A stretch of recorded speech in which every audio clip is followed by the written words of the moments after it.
நம்ம வீட்டில் வெட்னஸ்டே என்ன லஞ்சு பார்ப்போம்.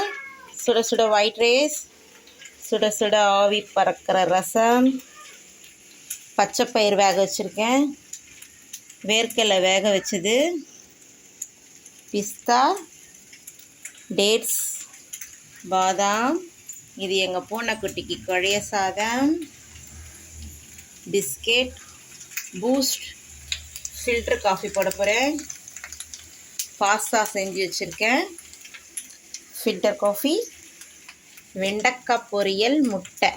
இது எங்கள் பையனுக்கு வெண்டைக்காய் பொரியல் முட்டை. ஏன்னா என் பொண்ணு வெண்டைக்காய் பொரியல் சாப்பிட மாட்டேன், வெண்டைக்காய் சாப்பாடும் சாப்பிட மாட்டேன். அதனால் அவளுக்கு முட்டை சாதம் செஞ்சு சாப்பாடு கட்டலாம். இது எங்கள் பையனுக்கு ரசம் சாதம், வெண்டைக்காய் பொரியல், முட்டை. வாங்க சாப்பிடலாம். நான் போய் என் பசங்களுக்கு லஞ்சு கட்டிட்டு என் பொண்ணு குட்டிங்களுக்கு சாப்பாடு போட்டு வரேன். மதியானம் கடைக்கு போய் நான்வெஜ் வாங்கிட்டு வந்து செஞ்சுட்டு உங்களுக்கு ஒரு வீடியோ போடுறேன். பாய்.